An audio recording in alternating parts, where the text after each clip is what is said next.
우리는 살면서 넘어집니다. 우리는 살면서 힘든 일을 겪습니다. 우리는 살면서 때로는 고민스러운 일들을 경험하게 되어집니다. 갑자기 아픈 분들이 있습니다. 예전까지는 건강했는데, 예전까지는 정말 펄펄 날아다닐 정도로 튼튼했는데 갑자기 아파서 걱정에 빠진 분들이 있습니다. 사업도 마찬가지입니다. 직장 일도 마찬가지입니다. 잘 되는 것 같았는데 어느 날 갑자기 하나가 틀어지기 시작하더니 참 힘들고 어려운 상황으로 갑자기 빠져들어가는 경우가 있습니다. 그래서 마음속에 근심이 있고 걱정이 있고 어디 가든지 그 생각 때문에 평안하지 못할 때가 있다라는 겁니다. 신앙도 마찬가지입니다. 신앙에 별일 없이 그냥 항상 하나님과 잘 지내고 평탄하게 갈 수만 있으면 좋은데, 신앙생활을 하다 보면 때로 어려운 일이 있습니다. 넘어집니다. 신앙생활 잘 하다가도 갑자기 예배를 안 나오는 경우도 있고, 또 갑자기 성도들, 우리 신앙생활에 함께하는 우리 믿음의 형제 자매들과 일이 생겨서 갑자기 신앙이 떨어지는 경우도 있고, 살다 보면 이와 같은 굴곡이, 안 좋은 일이, 넘어지고 힘들고 괴로워지는 일이 우리의 삶에 분명하게 따른다라는 겁니다.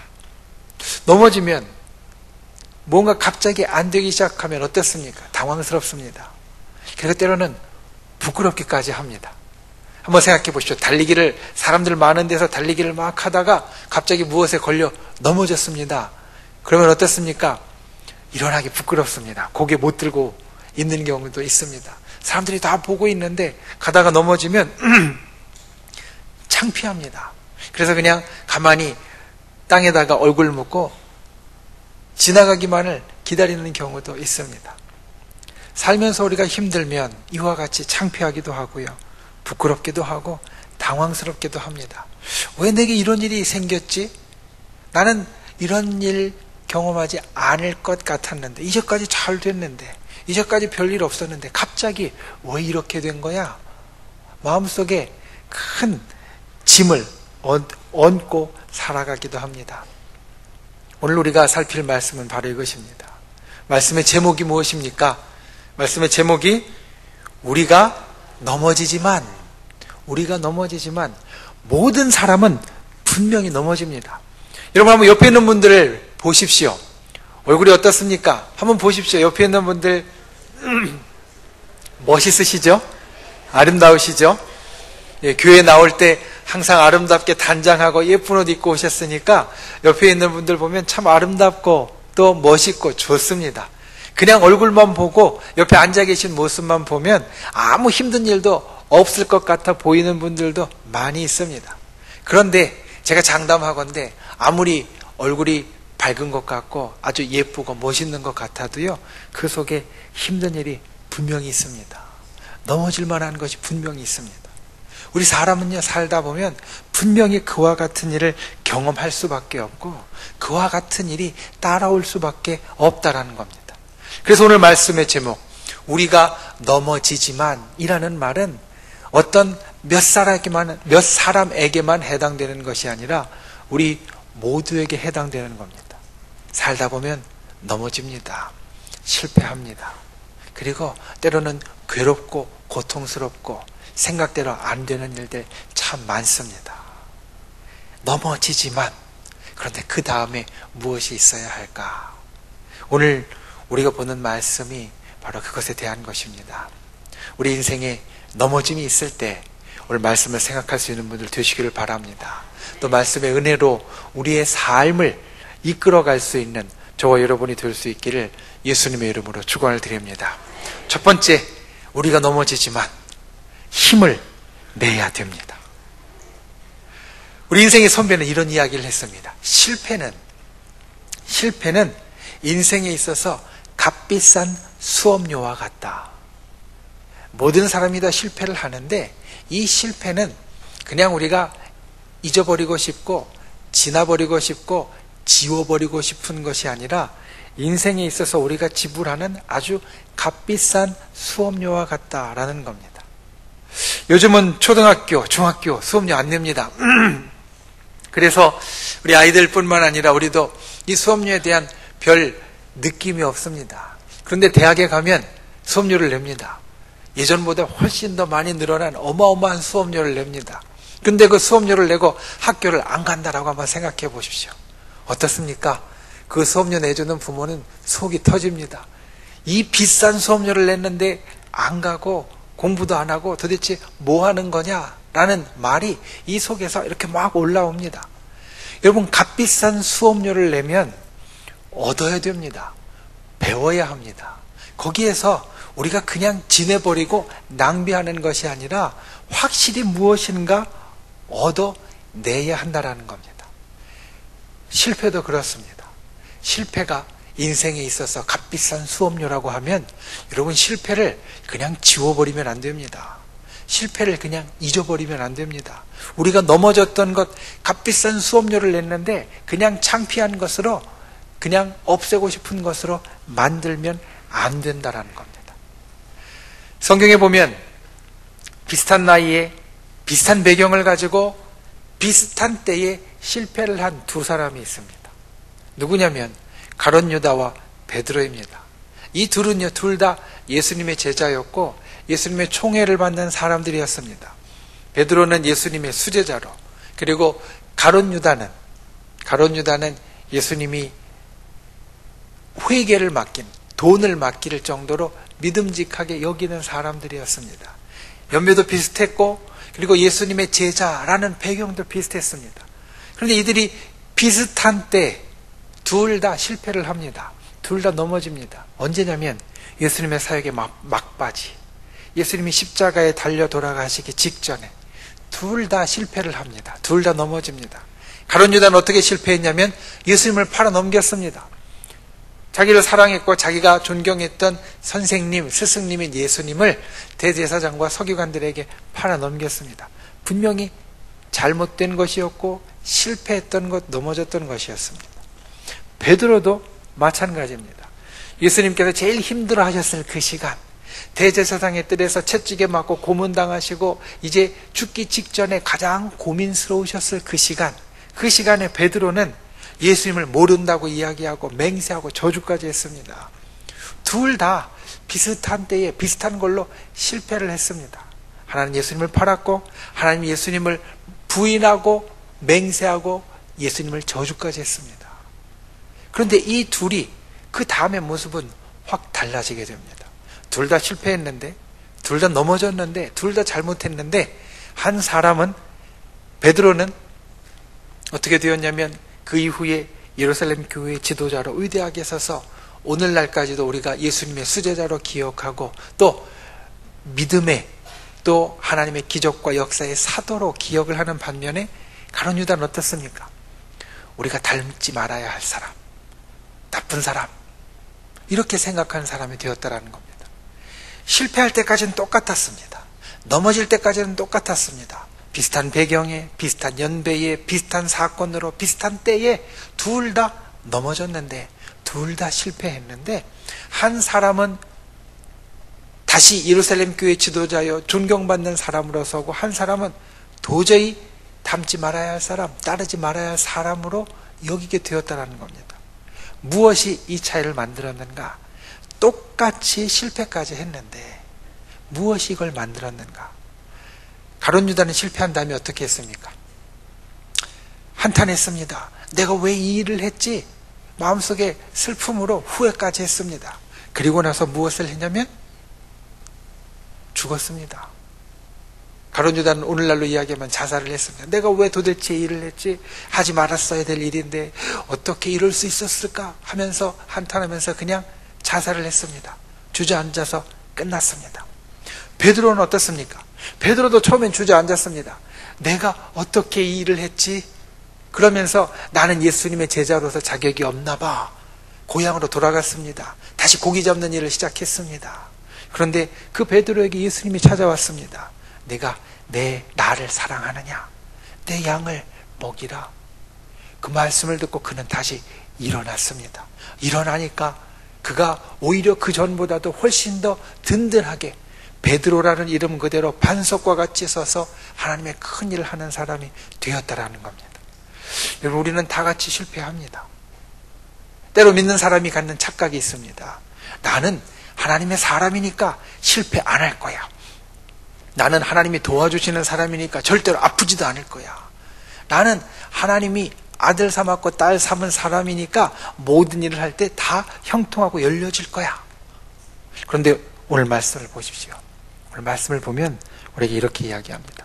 여호와께서 사람의 걸음을 정하시고 그 길을 기뻐하시나니 그는 넘어지나. 자, 지금 이 길을 걸는 사람이 어떤 사람입니까? 하나님이 정해주신 길로 걸어가는 사람입니다. 하나님이 기뻐하는 길로 걸어가는 사람입니다. 그러면 우리가 생각할 때 하나님이 정해주신 길로 걸어가고 하나님이 기뻐하시는 길로 걸어가면 절대로 실패하지 않을 거야 생각할 겁니다. 하나님이 정해주셨고 하나님이 기뻐하시는데 거기 앞길에 거칠 게 뭐가 있겠어? 그 길로 가면 만사 형통이지 아무 거치는 것도 없을 거야. 그런데 말씀 뭐라고 이야기하면 그는 넘어지나. 그도 넘어진다라는 겁니다. 하나님이 정하신 길을 걸어가고 하나님이 기뻐하시는 길을 걸어가는 사람도 이 땅을 살다 보면 넘어진다라는 겁니다. 여러분, 우리가 넘어지지 않을 거라 생각하지 마십시오. 우린 다 넘어집니다. 하나님께서 내게 보여주신 놀라운 비전을, 하나님께서 내게 보여주신 놀라운 계획을, 하나님께서 내게 허락하여 주신 놀라운 일들을 행할지라도 우리는 넘어집니다. 그게 아니라면 사실 교회는 실패할 일이 없을 겁니다. 교회는 하나님이 세우셨고 하나님이 우리에게 목표도 주시고 인도해 주시고 모든 일을 주장해 주시는데 교회의 모든 일들이 잘못될 일이 하나도 없어야 맞을 겁니다. 그런데 교회에도 때로는 잘못되는 일이 있습니다. 넘어질 때가 있습니다. 우리의 인생도 하나님 뜻대로 살아가도 하나님이 우리에게 정해 주신 대로 살아가도 때론 넘어질 때가 있다라는 겁니다. 그때 기억해야 될 것, 일어서고 다시 힘을 내야 된다라는 겁니다. 여러분, 넘어지셨습니까? 특별히 지금 힘든 일이 있으십니까? 괴로운 일, 어려운 일이 있으십니까? 힘을 내십시오. 일어나야 합니다. 주저앉아 있으면 가룟 유다 같이 됩니다. 그런데 다시 일어서면 우리는 베드로 같이 되어질 수 있습니다. 넘어지지만 다시 힘을 내는 분, 넘어지지만 다시 일어서는 분, 저와 여러분이 그와 같은 사람이 될 수 있기를, 그와 같은 하나님의 백성이 될 수 있기를 예수님의 이름으로 축원을 드립니다. 두 번째로 하나님이 도와주십니다. 넘어졌다라는 건요, 도움이 필요하다라는 사인입니다. 넘어졌다라는 건 내 혼자 힘으로는 부족했다라는 표시입니다. 넘어졌다라는 건 누군가 내 손을 잡아줄 사람이 있어야 된다라는 그러한 사인이 되어진다라는 겁니다. 젊은 사람들이 보는 영화 가운데 엑스맨이라는 영화가 있습니다. 그 영화 최신판에 보면 그 주인공 중에 한 사람이 하는 대사가 있는데 그 대사가 다음과 같은 말입니다. 발을 헛디디고 넘어졌다고 해서 완전히 길이 없는 것이 아니다. 때로 도움이 필요한 것뿐이다. 우리가 걸어가다 보면 발을 헛디디고 넘어졌다고 해서 길이 없어진 게 아니란 이야기입니다. 발을 헛디디고 넘어졌다고 해서 길이 사라지는 것이 아니라는 겁니다. 그 길은 여전히 그대로 있고 그 길은 여전히 우리 앞에 펼쳐져 있으니 헛디디고 넘어졌을 때에 우리가 필요한 건 좀 도움을 받아서 일어서면 된다. 우리의 삶이 그렇습니다. 모든 사람이 넘어집니다. 넘어지면요, 그런 생각합니다. 아, 길이 없어졌나 보다. 이제 모든 게 다 끝났나 보다. 이제는 어떤 것도 가망성이 없나 보다. 그런데 우리가 기억해야 될 것은 그때는 길이 없어진 순간이 아니라 우리에게 도움이 필요한 순간이다 라는 겁니다. 2005년에 겨울에 히말라야의 촐라체봉에 올랐던 산악인들이 있었습니다. 특별히 그 가운데 박정현 씨와 김강식 씨, 최강식 씨 두 사람이 얼음벽에서 미끄러졌습니다. 그리고 두 사람 중에 한 사람이 그 크레바스라고 하는 얼음 절벽, 얼음 틈새, 좁게 난 그 틈새 깊은 곳에 떨어졌습니다. 떨어진 사람은 떨어지면서 다리를 다쳐서 발목이 부러졌고요. 위에서 그것을 붙잡았던 사람은 자위를 붙잡다가, 끈을 붙잡다가 갈비뼈가 부러졌습니다. 그 위에서 갈비뼈가 부러졌던 사람, 박정현 씨가 나중에 인터뷰를 하면서 그런 이야기를 했습니다. 자기가 짧은 순간이지만 고민에 휩싸였다라는 겁니다. 이 자위를 끊어야 하나. 왜냐하면 저 떨어지는 사람은 중상을 입었고 자기도 부상을 입었는데 지금 이 상태로 이 두 사람은 도저히 산을 내려갈 수 없기 때문입니다. 그러니 저 중상을 입은 저 사람 매달려 있는 끈을 끊고 나 혼자라도 살아서 돌아가도록 해보아야 하나 잠시 동안 고민했다라고 합니다. 그런데 그때 드는 생각이 이것입니다. 목숨을 잃는다 해도 친구를 얼음 구덩이 속에 버려두고 갈 수는 없다. 그래서 그는 사력을 다해 최강식 씨를 끌어올렸습니다. 그리고 발목이 부러진 이 최강식 씨를 등에 업고 산을 내려왔습니다. 며칠 내려왔는지 아십니까? 9일을 내려왔습니다. 9일을 이 눈보라 속에서 쌓인 눈 얼음 속에서 한 사람을 업고 내려왔다라는 겁니다. 결국 9일 후에 두 사람이 살아서 돌아왔습니다. 그런데 그에 대한 희생은 굉장히 컸습니다. 이 박정현 씨가 최강식 씨를 업고 내려오면서 동상으로 고생을 했는데 내려와서 치료를 받을 때 어떻게 치료를 했느냐?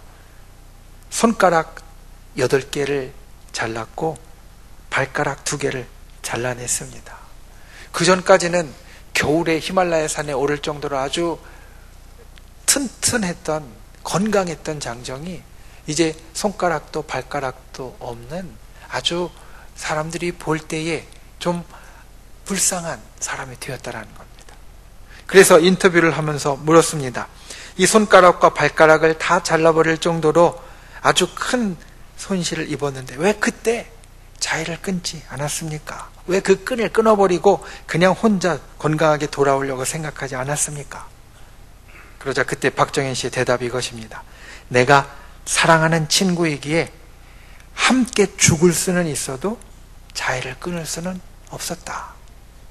내가 사랑하는 친구니까 어떻게든지 끌어올려서 같이 내려오다가 함께 죽는 건 괜찮지만 그걸 끊어버리고 나 혼자 살아 돌아오는 건 도저히 내가 할 수 없는 내 마음이 허락하지 않는 일이었다라는 겁니다. 이 이야기를 들으면서 하나님을 생각했습니다. 하나님이 우리를 사랑하시는 것 이것보다 더하면 더했지 결코 이것보다 작지 않습니다. 사실 우리는 죽을 사람들이었습니다. 죄 때문에 가망성이 없는 사람이었습니다. 그냥 정말로 죄 안에서 고꾸라져서 일어설 수조차 없는 사람이었습니다. 그런데 하나님은 예수 그리스도 그분의 독생하신 아들을 보내주셔서 우리를 위하여 생명을 희생하게 하셨고 그를 통해서 우리를 붙잡아 주셨습니다. 우리의 그 끈을 붙잡아 주셨습니다. 그리고 언제나 이 손을 놓지 않는 분, 우리를 참으로 사랑해서 우리를 사랑하는 그 손을 절대로 놓지 않는 분이 되셨다는 겁니다. 오늘 말씀이 그것을 이야기합니다. 그는 넘어지나 아주 엎드러지지 아니함은 여호와께서 그의 손으로 붙드심이다. 여기서 우리는 두 가지를 압니다. 여러분, 우리 아이들이 걸음마를 배울 때 걷기 시작하면 가끔 좀 심하게 넘어집니다.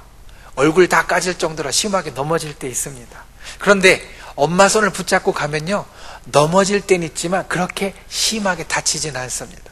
엄마 손 꼭 잡고 가면 넘어지려고 하면 엄마가 힘을 줘서 딱 붙잡기 때문에 넘어져서 행여나 무릎 정도까지는 상처는 입을 수 있어도 얼굴 다 까지거나 많이 긁히는 그런 부상은 사실 당하지 않는다라는 거예요. 우리가 이 땅을 살아갈 때 하나님께서 우리에게 해주시는 것도 이와 같다라고 말합니다. 우리가 인생에서 넘어지지만 아주 엎드러지지 않는데 그 이유는 하나님께서 우리의 손을 붙잡아 주시기 때문이다. 하나님께서 그의 손으로 붙드심이로다. 여러분, 이 말씀은 현재형입니다. 이 말씀은 예전에 지나간 과거나 앞으로 일어날 미래가 아니라 현재, 우리가 살아가는 지금을 이야기하고 있다는 겁니다. 그러니까 언제나입니다.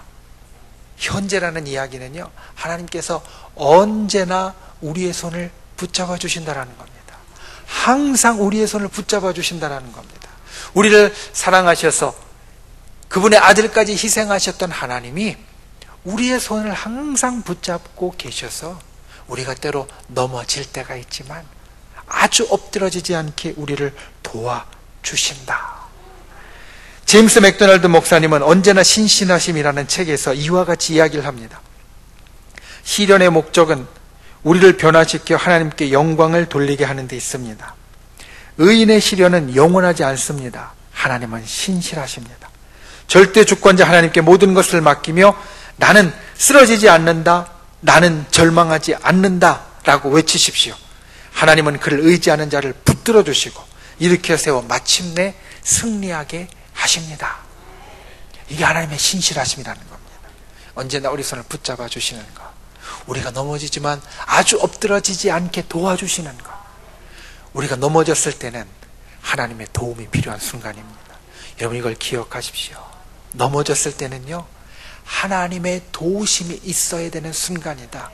첫 번째로 넘어졌을 때 우리가 다시 힘을 내야 한다라고 했는데, 나 혼자 힘으로는 사실 넘어지지 않을 수도 있었는데 넘어졌다라고 하면 하나님의 도우심이 있어야 한다라는 겁니다.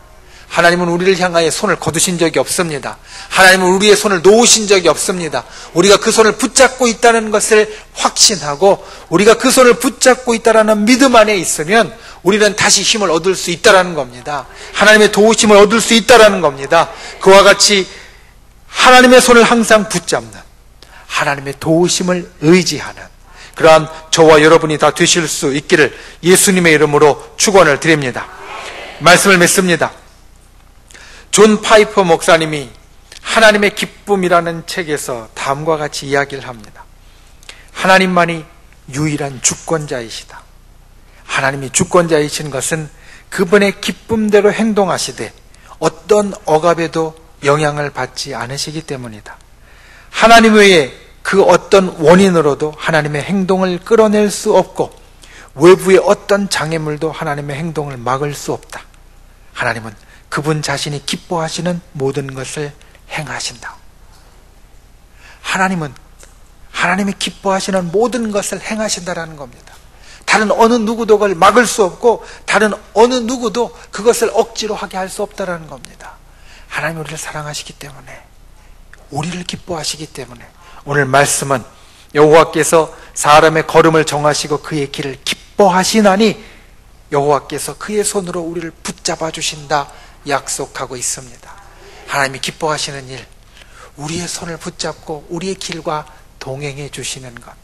때로는 그 길 가운데 넘어질 수 있지만 하드하게 넘어지지 않게, 아주 심하게 넘어지지 않게 하나님께서 우리의 손을 붙잡고 계시다. 성경이 약속한 이것을 기억하는 분들 되시길 바랍니다. 인생 살다 보면 실패할 때 있습니다. 넘어질 때 있습니다. 괴로울 때 있습니다. 그때 힘을 내십시오. 그리고 그 힘을 내면서 하나님의 도우심을 받으십시오. 하나님은 우리를 돕기 위하여 언제나 그 자리에 그 손 내밀고 계시고 우리 넘어진 하나님의 아들, 딸들을 일으켜 주시기를 기뻐하시는 분이십니다. 그와 같은 하나님의 능력의 역사가 저와 여러분의 삶 가운데, 우리가 육신의 건강으로 넘어졌든지 사업의 실패로 넘어졌든지 아니면 세상에 내가 생각했던 것대로 안 되는 다른 일로 넘어졌든지 하나님께서 항상 그 넘어짐에서 우리의 손을 붙잡아 일으키시는 은혜를 베푸신다는 것 기억하고 다시 힘을 내는 저와 여러분이 다 되실 수 있기를 예수님의 이름으로 축원을 드립니다.